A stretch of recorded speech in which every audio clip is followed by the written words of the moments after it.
শুভ সকাল সুপ্রিয় শিক্ষার্থী, তোমাদেরকে আরও একবার স্বাগত জানাচ্ছি বাংলা দ্বিতীয় পত্র ক্লাসে। আশা করছি তোমরা সবাই ভালো আছো, সুস্থ আছো। আজ একাদশ শ্রেণীর বাংলা দ্বিতীয় পত্র বিষয়টির যে অংশটি নিয়ে বা যে অধ্যায়টি নিয়ে আলোচনা করব সেটি হচ্ছে বাক্য। আমি জানি বাক্য কি বা বাক্যের যত আলোচনা আছে, বাক্য বিষয়ক যত প্রকার আলোচনা আছে, তোমরা তা সম্পর্কে পুঙ্খানুপুঙ্খ ধারণা রাখো।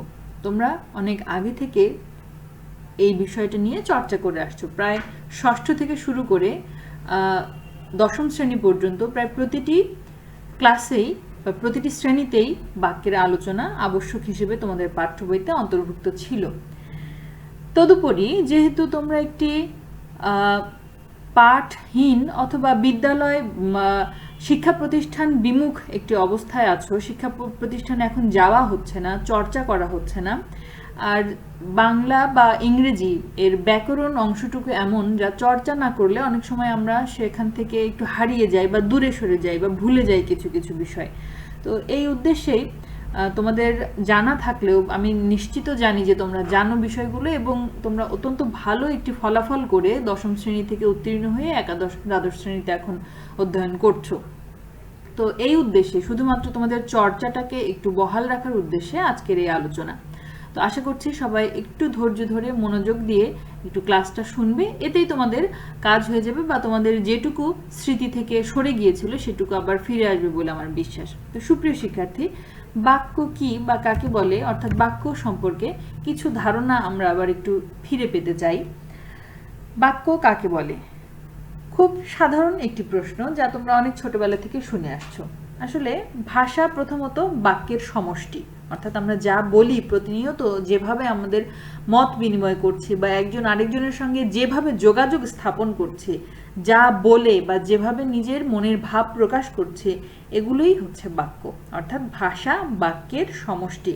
আমরা যা কিছু কথা বলি অর্থাৎ ভাষা ব্যবহার করি, সেগুলো বাক্যের পর বাক্য সাজিয়ে। বাক্যই ভাষার বৃহত্তম একক, অর্থাৎ যে সুবিন্যস্ত পদসমষ্টি দ্বারা কোনো বিষয়ে বক্তার মনোভাব সম্পূর্ণরূপে প্রকাশিত হয় তাকে বাক্য বলে। এইভাবে আমরা বাক্যের সংজ্ঞায়ন করতে পারি।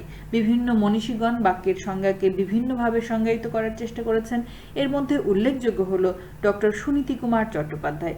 তিনি বলেছেন, যে পদ বা শব্দ সমষ্টির দ্বারা কোনো বিষয়ে বক্তার ভাব সম্পূর্ণরূপে প্রকটিত হয় সেই পদ বা শব্দ সমষ্টিকে বাক্য বলে। এটি কিন্তু আসল কথা যে দুই বা ততোধিক বা একটি শব্দ দিয়েও বা একটি শব্দ যখন সেটি একটি সম্পূর্ণ অর্থ প্রকাশ করবে সেটিও কিন্তু বাক্য হতে পারে। ধরো কেউ তোমাকে জিজ্ঞেস করলো তোমার নাম কি, তখন শুধু তোমার নামটি বললে, এই যে একটি শব্দে তোমার উত্তর দেওয়া হয়ে গেল, এটিও কিন্তু একটি বাক্য হতে পারে। এই কারণে বলা হচ্ছে যে যা কিছু আমরা বলে অ্যাট এ গ্ল্যান্স বা একটি নির্দিষ্ট সময়ের মধ্যে একটি খণ্ডভাবে নিজের মনের ভাব প্রকাশ করি, তার ক্ষুদ্রতম খণ্ডটি বা সেই মনের ভাবের এককটি, মনের ভাব প্রকাশের সেই মাধ্যমটি হচ্ছে বাক্য। মানে অনেকগুলো বাক্য মিলেই কিন্তু আমাদের ভাষা সম্প্রসারিত হয়। এছাড়া আমাদের ভাষাবিদ ডক্টর মোহাম্মদ শহীদুল্লাহ বলেছেন, একটি সম্পূর্ণ মনোভাব যে সমস্ত পদ দ্বারা প্রকাশ করা যায় তাদের সমষ্টিকে বাক্য বলে। একটি সম্পূর্ণ মনোভাব, একটি বাক্যের মধ্যে যেটুকু মনোভাব প্রকাশ করা যায় সেটির কথা ইঙ্গিত করেছেন তিনি, যে একটি সম্পূর্ণ মনোভাব যে সমস্ত পদ দ্বারা প্রকাশ করা যায় তাদের সমষ্টিকে বাক্য বলে। আশা করছি তোমরা বাক্যের সংজ্ঞা সম্পর্কে নিজেদের ধারণাটা আর একটু স্পষ্ট করে নিয়েছো এতক্ষণে। আজ আমরা বাক্য কি বা বাক্য হতে হলে কি কি হতে হয় বা কি ধরনের বৈশিষ্ট্য সেখানে থাকতে হয়, সে কি ধরনের ক্রাইটেরিয়া মেনটেন করতে হয়, বা যদি আরো সহজ করে বলা যায় যে কোন কোন গুণ থাকতে হবে একটি বাক্যের বা একটি সার্থক বাক্যের, সেই বিষয়টি নিয়ে আজ আমরা আলোচনা করব। অর্থাৎ আমাদের আজকের আলোচ্য বিষয় হচ্ছে বাক্যের গুণ বা বৈশিষ্ট্য, একটি সার্থক বাক্যের গুণ বা বৈশিষ্ট্য। সুপ্রিয় শিক্ষার্থী, বাক্য গঠনের শর্ত বা একটি সার্থক বাক্যের গুণ বা বৈশিষ্ট্য কি কি বা কেন এটির প্রয়োজন সেই বিষয়ে যদি আমরা একটু আলোচনা করি, তাহলে দেখব যে বাক্য একাধিক পদের সমষ্টি হলেও সেই পদগুলো কিভাবে সাজানো থাকবে, অর্থাৎ পদের বিন্যস্ততার উপর ভিত্তি করে, পদগুলোর সাজানোর উপর ভিত্তি করে কিন্তু বাক্যের অর্থ প্রকাশের যে ধরন বা বাক্যটি সঠিকভাবে অর্থ প্রকাশ করছে কিনা বা বক্তা যা বলতে চাচ্ছেন সেটি সম্পূর্ণরূপে প্রকাশ করতে সক্ষম কিনা তা নির্ভর করে। এ কারণে শুধুমাত্র শব্দ বা পদ অনেকগুলো হলেই হবে না, সেগুলো সাজানোর বা এক কোনটির পর কি আসবে, কতখানি আসবে এবং কিভাবে আসবে সেই বিষয়গুলো অত্যন্ত জরুরি। তো আজ আমরা সেই বিষয়ক আলোচনায় প্রবেশ করব। সবাইকে সাথে থাকার জন্য আহ্বান জানাচ্ছি। সুপ্রিয় শিক্ষার্থী, ভাষার মূল উপকরণ হচ্ছে বাক্য, আর বাক্যের মূল উপাদান হচ্ছে শব্দ বা পদ। আমরা জানি যে শব্দগুলো যখন বাক্যে ব্যবহার করা হয় তখন তার নাম হয়ে যায় পদ। তাহলে শব্দের সঙ্গে বিভক্তি যুক্ত হয়ে এক একটি শব্দ পদ হিসেবে আত্মপ্রকাশ করে এবং সেটি বাক্যে রূপান্তরিত হয়। কতগুলো পদের সমষ্টিতে বাক্য গঠিত হলেও যে কোনো পদ সমষ্টিই বাক্য নয়। আবারও বলছি যে বাক্য নিশ্চয়ই অনেকগুলো পদের সমষ্টি, তবে যে কোনো পদের সমষ্টিই বাক্য নয়। বাক্যের অন্তর্গত বিভিন্ন পদের মধ্যে পারস্পরিক সমন্বয় বা অন্বয় থাকতে হবে। তাছাড়া বাক্যের অন্তর্গত বিভিন্ন পদ দিয়ে একটি অখণ্ড মনোভাব পূর্ণরূপে প্রকাশ পাওয়ার প্রয়োজন রয়েছে। এই কারণে বলা হচ্ছে বাক্য গঠনের কিছু শর্ত আছে। এই শর্তগুলোকে একটি সার্থক বাক্য হতে হলে অবশ্যই পূরণ করতে হবে বা পালন করতে হবে। একটি সার্থক বা আদর্শ বাক্য গঠন করতে হলে বাক্যের 3টি গুণ থাকা অত্যাবশ্যক। আমরা এবার চলে যাচ্ছি বাক্যের সেই 3টি গুণ সম্পর্কিত আলোচনায়। আকাঙ্ক্ষা বা এক্সপেক্টেন্সি।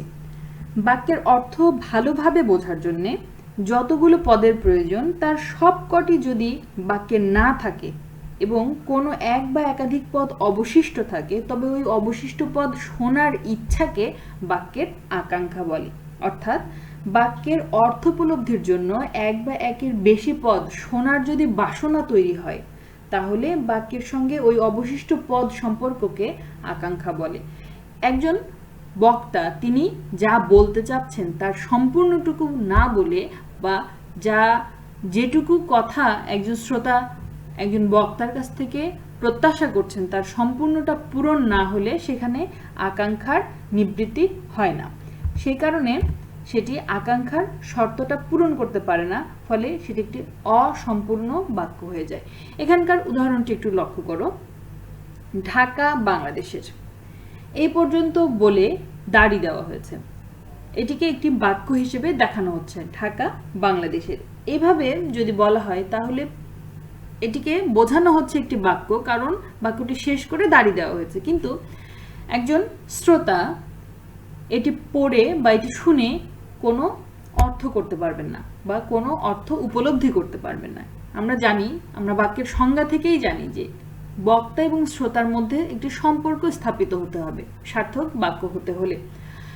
বক্তা যা বলতে চাচ্ছেন শ্রোতা যদি তার সম্পূর্ণ অর্থটি অনুধাবন করতে পারেন, বুঝতে পারেন, তাহলে সেটি একটি সার্থক বাক্য হবে। কিন্তু বক্তা যদি ঢাকা বাংলাদেশের এ পর্যন্ত এসে থেমে যান, তার কথা বলা বন্ধ করে দেন, তাহলে শ্রোতার কাছে কিন্তু একটু অসম্পূর্ণ থেকে যায়। এই অসম্পূর্ণ বিষয়টি হচ্ছে বাক্যের আকাঙ্ক্ষা, বা ওই অসম্পূর্ণ অংশটুকুর সাথে মূল যে বাক্য তার যে সম্পর্ক সেটিকে বলা হচ্ছে আকাঙ্ক্ষা। এখানে যদি বলা হয় ঢাকা বাংলাদেশের রাজধানী, তাহলেই কিন্তু বাক্যের অর্থের সমাপ্তি ঘটে বা অর্থ পূর্ণতা পায়। তো এভাবে অনেক কিছু বলা যায় যা বলতে চাচ্ছেন বক্তা, যে উদ্দেশ্যে তিনি কথা বলছেন সেই উদ্দেশ্যটা সম্পূর্ণ হলে বা সম্পূর্ণ রূপে একটি অর্থ যদি একটি বাক্য প্রকাশ করতে পারে, তাহলে সেটি আকাঙ্ক্ষার শর্ত পূরণ করে এবং সেটি একটি আকাঙ্ক্ষা গুণ সম্পন্ন একটি বাক্য হয়ে যায়। তো বাক্যের অন্তর্গত তাহলে একটি পদের পর তার পরবর্তী পদ শোনার যে আগ্রহ তাকেই আকাঙ্ক্ষা বলছে। একটি বাক্যে শ্রোতার এই কৌতূহল পূরণ না হলে তা বাক্য হিসেবে স্বীকৃতি পাবে না।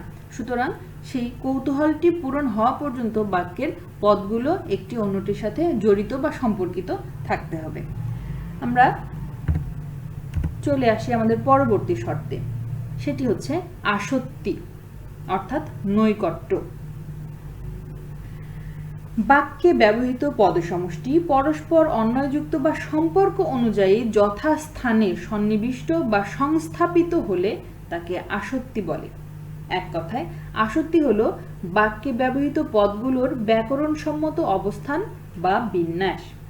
অন্যভাবে বলা যায়, বাক্যের সম্পূর্ণ মনোভাব প্রকাশের জন্য বাক্যে অবস্থিত পদগুলোকে সঠিকভাবে সাজিয়ে লেখা বা বলার নামই হচ্ছে আসত্তি। সহজ কথায় যেটা বলা যাচ্ছে যে বাক্যে যে পদগুলো আছে সেগুলো ঠিক সুন্দরভাবে একটির পর একটি ব্যাকরণের নিয়ম অনুযায়ী সাজিয়ে লিখলে যে অর্থটি প্রকাশ পাবে বা সাজিয়ে বলার মধ্যে যে অর্থ, সেটি হচ্ছে আসত্তি।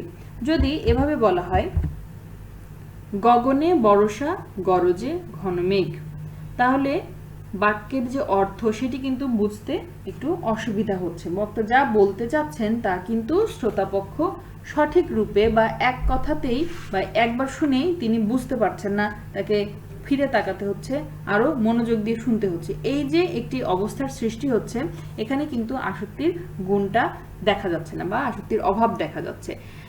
বাক্যের সুশৃঙ্খল পদবিন্যাসকে এই কারণে বলা হয় আসক্তি। একটি বাক্যে শ্রোতার কৌতূহল পূরণ হলেই তাকে সার্থক বাক্য বলা যাবে না, যেটি আকাঙ্ক্ষার ক্ষেত্রে ঘটে থাকে, যে শ্রোতার কৌতূহল পূরণ হয়েছে, সবগুলো শব্দই তিনি উচ্চারণ করেছেন, কিন্তু যদি সুশৃঙ্খল না হয় পদবিন্যাস, তাহলেও কিন্তু সেটি একটি সার্থক বাক্য হতে পারবে না। বিন্যাস রীতি অনুযায়ী যথাসম্ভব উন্নীত হয়ে পদগুলোকে কাছাকাছি অবস্থান করাতে হবে। এই বাক্যটি যদি এরকম হতো, গগনে গরজে মেঘ ঘন বর্ষা, আমরা জানি এটি একটি সার্থক বাক্য। তাহলে আমরা কি দেখতে পেলাম, যে সার্থক বাক্য শুধু বক্তার বা শ্রোতার আকাঙ্ক্ষা পূরণ করলেই হবে না, বা সবগুলো শব্দ উচ্চারণ করলেই হবে না, সেখানে শব্দগুলো বা পদগুলোর মধ্যে একটি সম্পর্ক স্থাপন করে দিতে হবে, যে কোন পদের পরে কোন পদ বসবে সেটি নিশ্চিত করতে হবে। যদি বলা হয় পাখির দল সন্ধ্যায় নীরে ফিরছে, তাহলে কিন্তু আমরা বুঝতে পারি যে বক্তা কি বলতে চাচ্ছেন। কিন্তু যদি বলা হয় নীরে সন্ধ্যায় দল পাখির ফিরছে, তাহলে একটু আমাদের বুঝতে কিন্তু কষ্ট হয়ে যায় বা সেটি একটি সার্থক বাক্যের মধ্যে পড়ে না। আশা করছি তোমরা আসক্তি সম্পর্কেও তোমাদের যে ধারণা সেটি অনেকটা আরো পরিষ্কার হয়ে গেছে। আমরা এবার চলে আসি যোগ্যতায়। বাক্যের গুণগুলোর মধ্যে অত্যন্ত গুরুত্বপূর্ণ এবং সর্বশেষ গুণটি হচ্ছে যোগ্যতা। বাক্যে অবস্থিত পদগুলোর অর্থ ও ভাবগত মিল বা সামঞ্জস্যকে বলা হয় যোগ্যতা। একটি সার্থক বাক্য গঠনের ক্ষেত্রে অর্থ ও ভাবগত অন্বয় রক্ষা করে বাক্যটিকে যথাসম্ভব যোগ্যতা সম্পন্ন হতে হবে, তবেই তা সার্থক বাক্য হিসেবে রূপ লাভ করবে। যদি বলা হয় মাছেরা আকাশে ওড়ে, তাহলে বাক্যটা তার যোগ্যতা হারাবে, কারণ মাছ সাধারণত আকাশে উঠতে পারে না। আজকাল কিন্তু অনেক বিচিত্র ঘটনা ঘটছে আমাদের সমাজে, আমাদের পৃথিবীতে অনেক বৈচিত্র্যময় অবস্থা আমরা দেখতে পাচ্ছি। তো সেই ক্ষেত্রে ব্যতিক্রম কোনো কিছু আমাদের সামনে উদাহরণ হিসেবে আসবে না। সাধারণত মাছের বৈশিষ্ট্য আকাশে ওড়া নয়, আকাশে ওড়া হচ্ছে পাখির বৈশিষ্ট্য। পাখিরা আকাশে ওড়ে, এটি একটি সার্থক বাক্য। কিন্তু মাছেরা আকাশে ওড়ে এইভাবে যদি বলি, বা হাতি আকাশে ওড়ে এইভাবে যদি বলি, তাহলে কিন্তু সে বাক্যটি তার যোগ্যতা হারাবে। এখানেও কিন্তু এই বাক্যটিতে শ্রোতার যে আকাঙ্ক্ষা সেটি নিবৃত হয়েছে, শ্রোতার যে শোনার যে পদবিন্যাস অর্থাৎ আসক্তি যে গুণ সেটিও কিন্তু নিবৃত হয়েছে, অর্থাৎ পদবিন্যাসও এখানে সুশৃঙ্খলভাবে হয়েছে।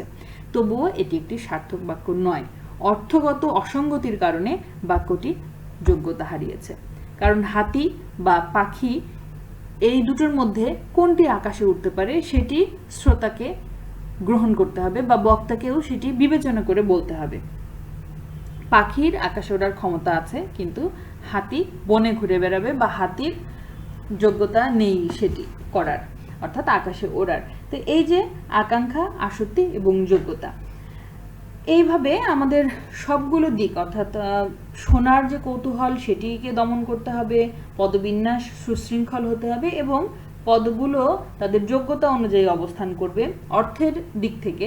তো এই তিনটি বৈশিষ্ট্য যদি পূরণ করতে পারে কোনো বাক্য, তাহলেই সেটি হবে একটি সার্থক বাক্য। তাহলে আমরা বলতে পারি যে আকাঙ্ক্ষা ও আসক্তি অনুযায়ী পদগুলো ব্যবহৃত হলেও ভাবসত্য বা যুক্তিসঙ্গত অর্থের অভাবে বক্তার মনোভাব প্রকাশে অর্থগত ও ভাবগত সমন্বয় সাধিত মাঝে মাঝে হয় না, সেটি যোগ্যতার অভাবে। তো সুতরাং সুপ্রিয় শিক্ষার্থী, আমার মনে হয় যে আকাঙ্ক্ষা, আসক্তি এবং যোগ্যতায় এই বিষয়গুলো তোমরা যদিও অনেক অনেক চর্চিত একটি বিষয়, অনেক আলোচিত একটি বিষয়, এগুলো তোমরা এতদিনে অনেক বেশি হয়তো আমার চেয়েও অনেক ভালোভাবে তোমাদের আয়ত্তে আছে বিষয়গুলো। তদুপরি একটু চর্চার জন্য আবার আজকের এই লেকচারটি তোমাদের জন্য দেয়া। তোমরা অবশ্যই একটু লেকচারটা কষ্ট করে শুনো, তাহলে অন্তত তোমরা একটি চর্চার মধ্যে থাকবে বলে আমার বিশ্বাস।